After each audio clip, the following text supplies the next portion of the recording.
Hey, this is Meredith Elliott Powell, and you know what time it is. It is 8 a.m. Eastern Saturday morning, here to talk about one of our favorite subjects, and that is sales. Hanging out here with my partner, Mark Hunter. How you doing this morning, Mark?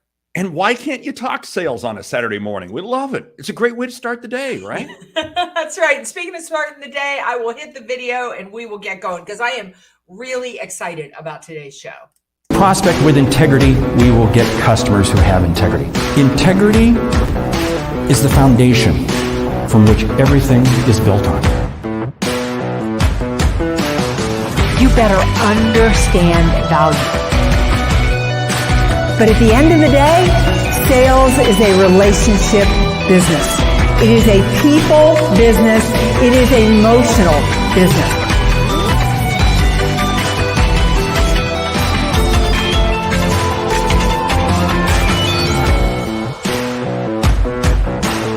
This is Sales Logic.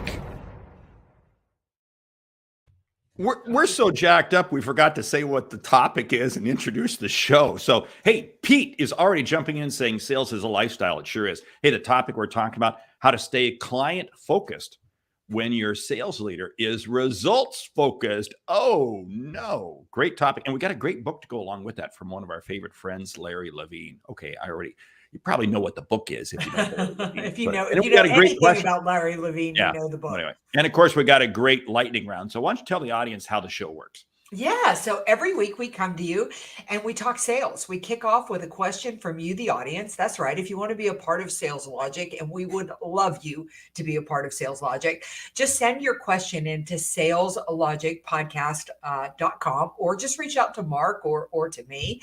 We cover a hot topic. We recommend a book. And so that you get return on investment, we leave you with a lightning round.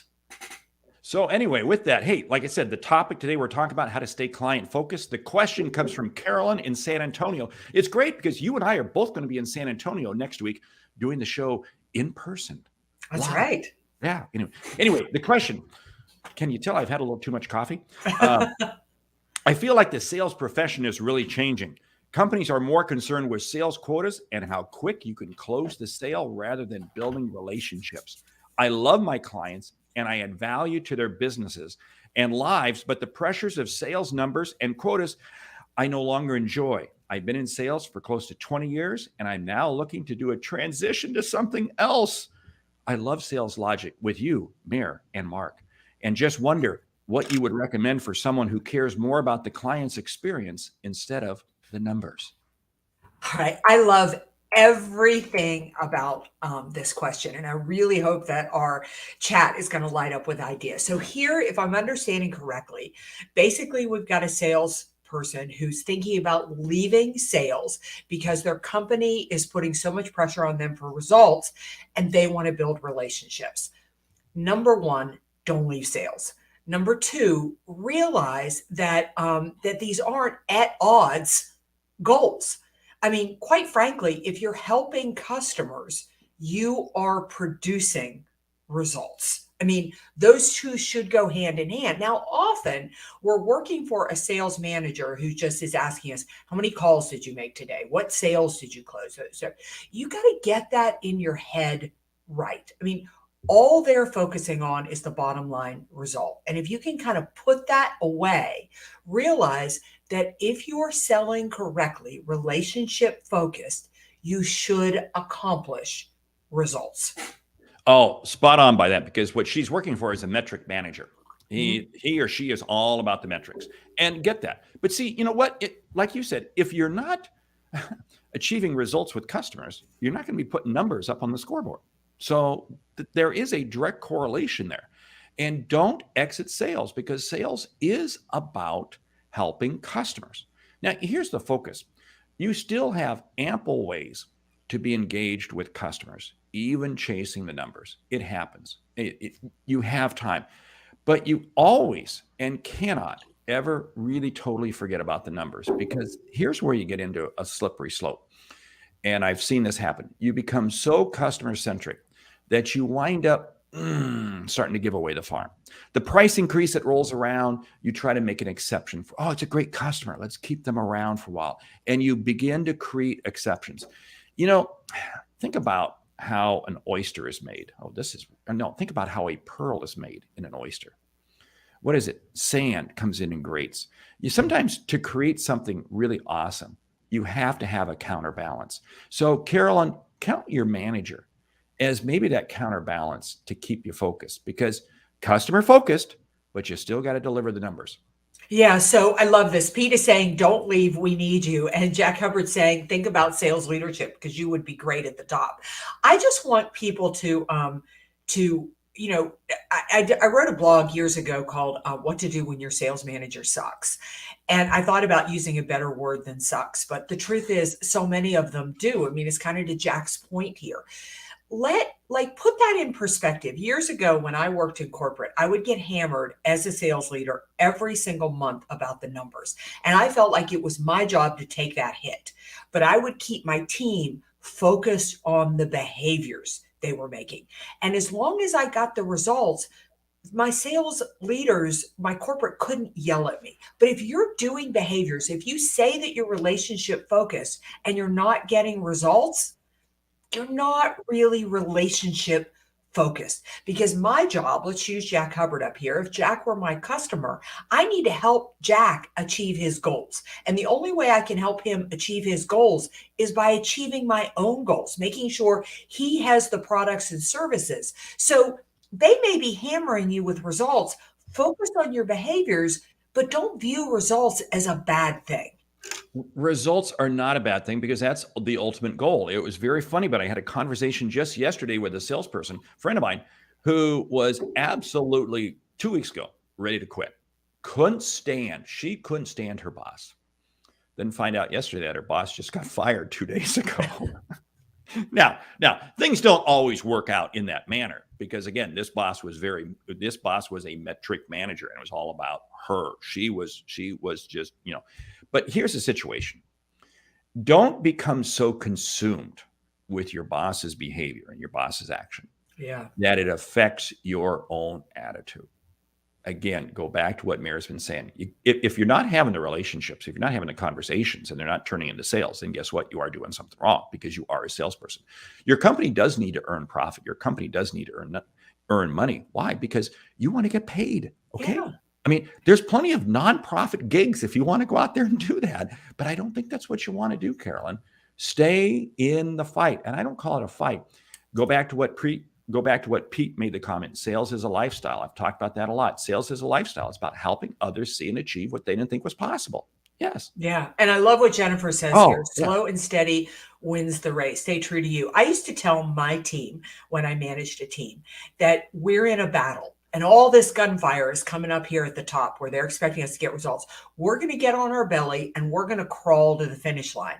But again, I cannot emphasize enough, if you are relationship focused and not getting results, not producing the numbers, there's something wrong in your relationship focus. And we need to go back and look at who you're focused on, what you're asking in those calls, solutions that you're presenting, because relationship focus, quite frankly, I produce better results being relationship focused rather than numbers focused. So if you're not getting those results, go back and look at that.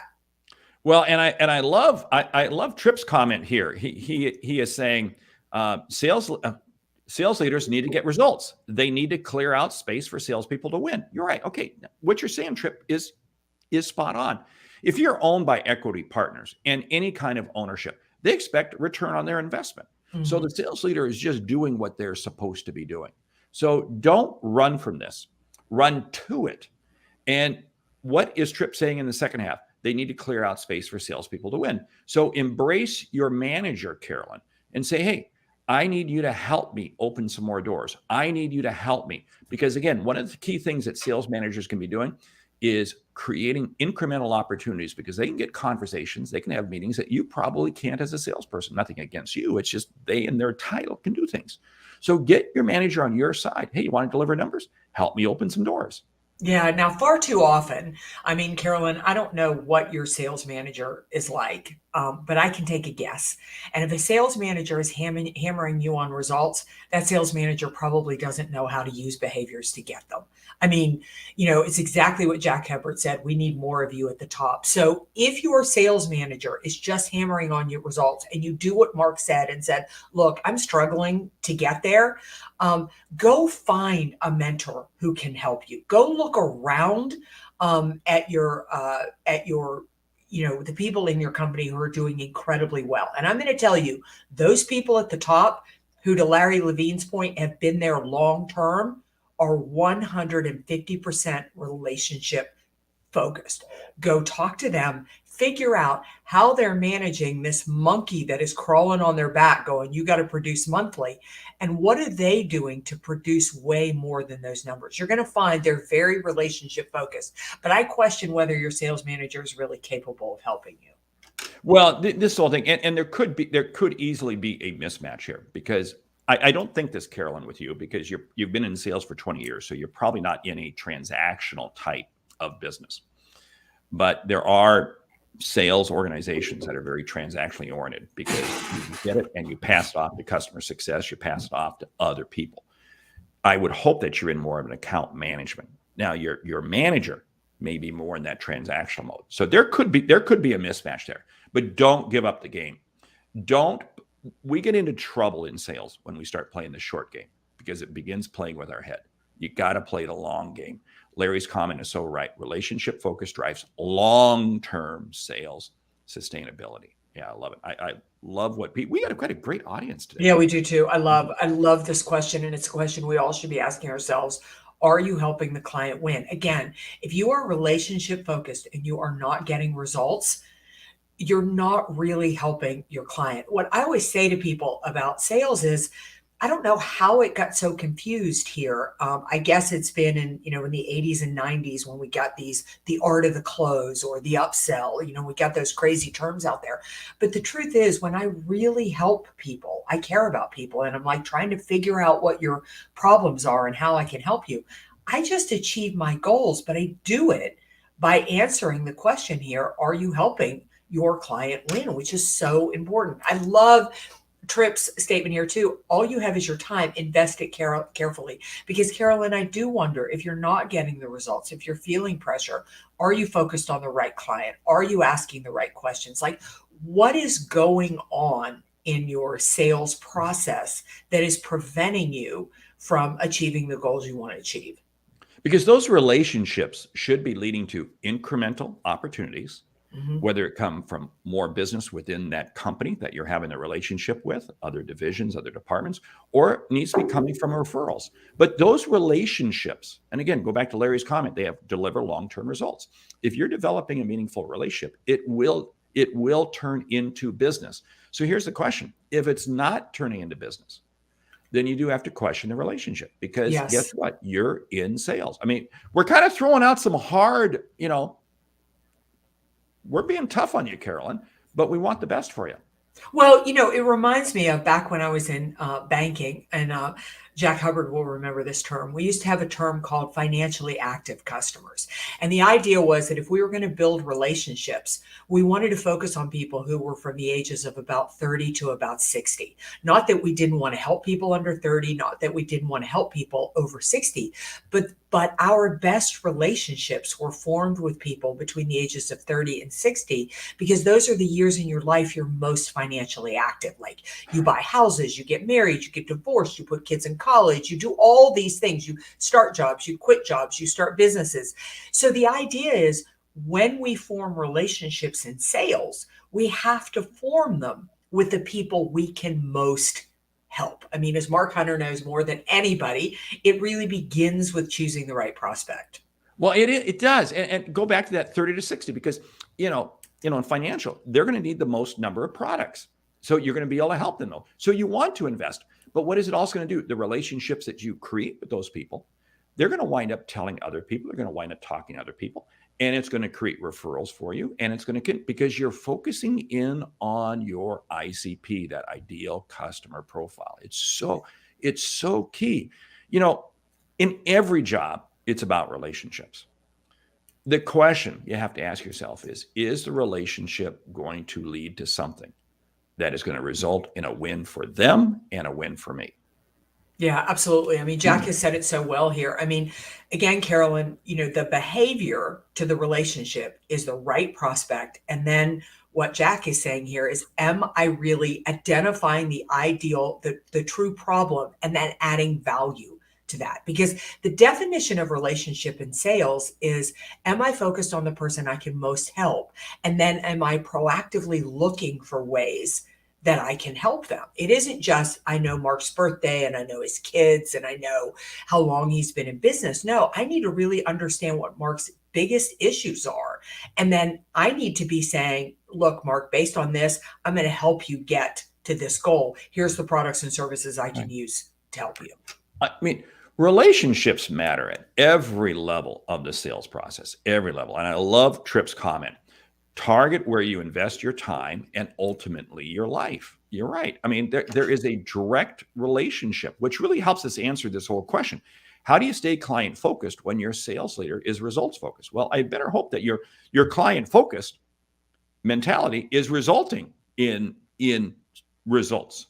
And again, your manager is just doing what they are supposed to. I can't stress this enough. You can't get on the backside mentally with your boss. Because I remember I had a situation like that. I had one boss in particular, Sydney. And I'll tell you what, I couldn't stand him. And as a result, I put in very little work towards trying to be successful. And I was so glad when I got out from under him. Because unfortunately, I allowed him to get into my head. And this is what you risk when you have one style and you feel your manager has the other style. No. You both have the same goal you're looking to achieve. What is it? It's to help customers. And how do you help customers best? By selling to them. It's not a difficult equation. Yeah. I love, though, what Larry Levine says here. Sometimes you have to look inward and ask yourself, is the right company for me to grow in? I want to combine Larry's comment here with what Mark had said. There are transactional companies, and you have to determine what type of salesperson you are. I tried one time in my sales career selling transactionally, and I was horrible. I mean, I was so bad at it because it's not my style. It's not where I'm comfortable. And I sat right next to somebody who was blowing it out of the water. And I tried to learn from her, but it wasn't comfortable for me to sell that way. It wasn't working for me. So I think that's a really good, Carolyn, don't get out of sales. Maybe the company or the sales leader just isn't right for you. Yeah. You know what? I'm going to share two examples. One, I remember there was a time in my life when I was an account manager, and I only had 3 accounts. That was it, period. And I was tasked with developing incredible relationships. I mean, there was dinner, there was Broadway shows, there was all kinds of stuff. But even in those relationships, I still had to be delivering incremental new business every quarter to my company. Because if I didn't get to keep my job. I didn't get to keep the Broadway show tickets. I didn't get to keep all the Yankee tickets and everything else. It had to happen. So there are elements in there where you're in relationships. Conversely, I remember I was working with a company, and I was out in the field with one of their people, and they were tasked with opening up new accounts and maintaining existing accounts. And every Tuesday morning, this guy it was this routine, take this unbelievable breakfast into this company and just set it up in the break room and just talk and chat. And it's like, oh, I'm developing relationships.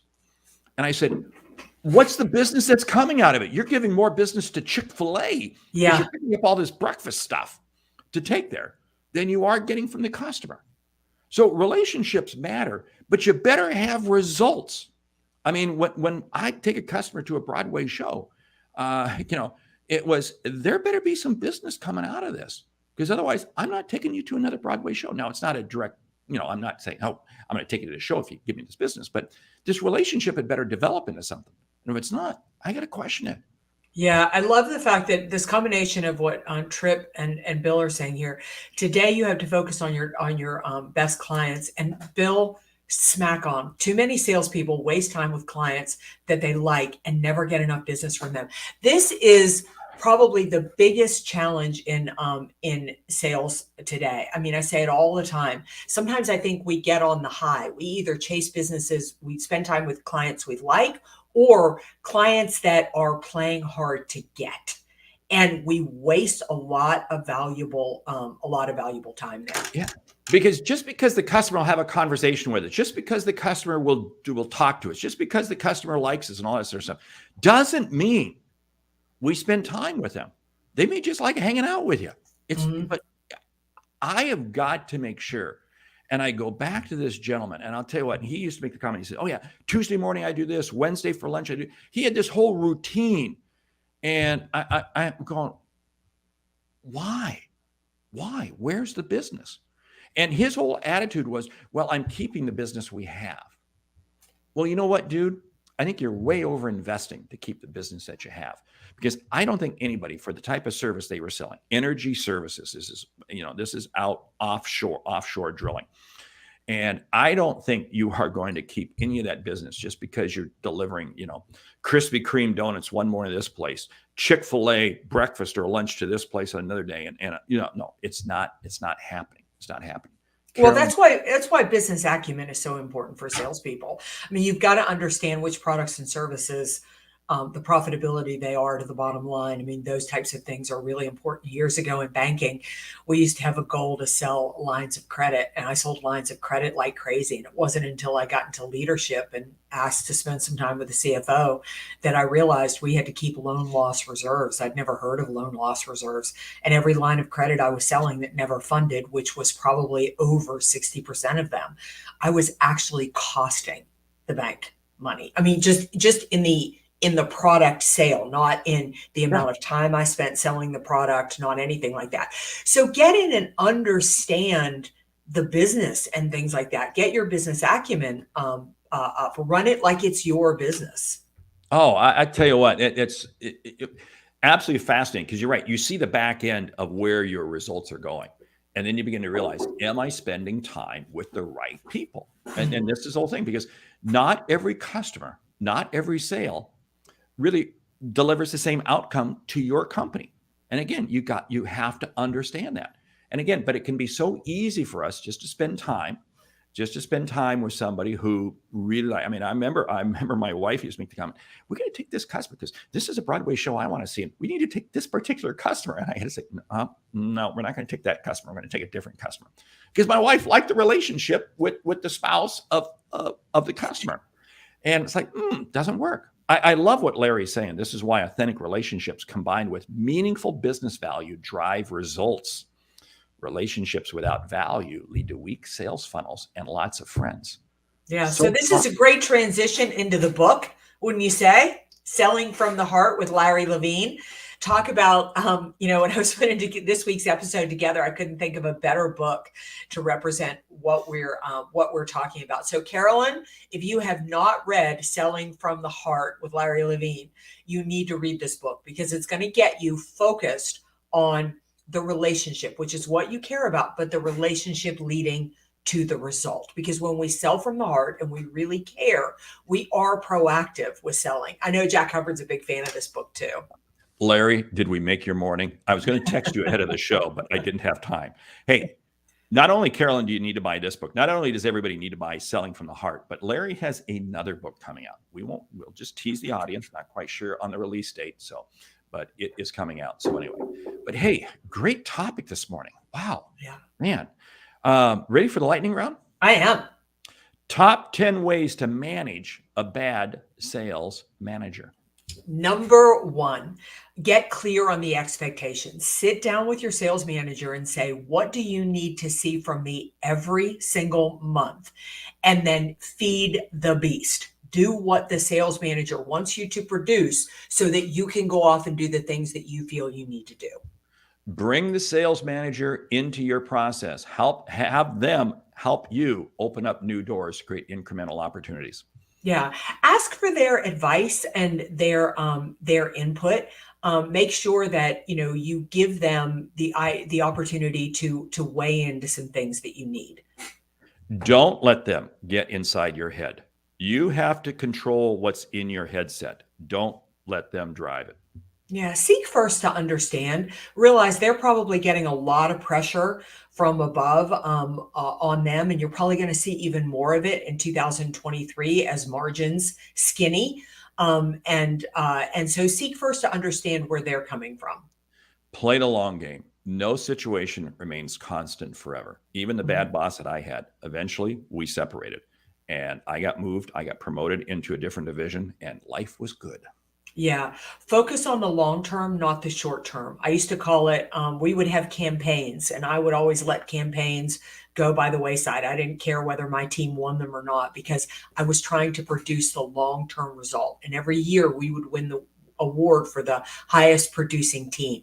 So even no matter what your sales manager tells you, understand where the biggest cookie is in the company and focus on the biggest cookie because nobody cares if you lost a campaign if you win the war. Undoubtedly, if you think they're a bad sales manager, other people on your sales team are going to think they're a bad manager. Don't commiserate. Don't commiserate with them because all it does is all of you get down into the sewer and it's not good for anybody. Why don't you share one more and I'll share one more. Yeah. And I would say that accept a bad sales manager and don't look to them for mentorship and coaching advice. When you have a bad sales manager, be okay with that. Go find the coaching and support that you need from other places. And I was going to add that rally around other salespeople, probably outside the company, other who are hitting it, who are making it happen. Celebrate your wins with them. Make sure you're in an ecosystem that supports you. Don't get in the sewer with everybody else out there. Hey, yeah, can I add one more? Sure. I just got to add one more, and that is pay attention because ultimately you're probably going to be a sales manager and embrace everything you hated about working for this person and vow never to be that type of salesperson. All right, Mark. No, you know what? That really, yeah. I learned more from Sydney. That's so true. When I became a manager. You're right. You're right. Absolutely good. Hey, with that, we want to say thank you for listening to Sales Logic this week. If you like what you hear, subscribe, rate, and review the show on your favorite podcast app. Hey, we need more reviews. Please put them out there, would you? If you like what we say, hey, and we've helped you earn a single dollar, consider telling a friend about our show because it's how we grow to help you grow. Hey, I'm Mark Hunter. And I'm Meridith Elliott Powell. Remember, when you sell with confidence and integrity, all of this uncertainty suddenly becomes your competitive advantage. And the sale becomes logical. All right. We will see you live next week. Mark and I will be hanging out in San Antonio, Texas. We'll be together doing the show. So look for another hot episode. You have been an amazing audience this week. Go out, review the show, get a copy of Selling from the Heart. We'll see you right back here this time next week. Thanks so much.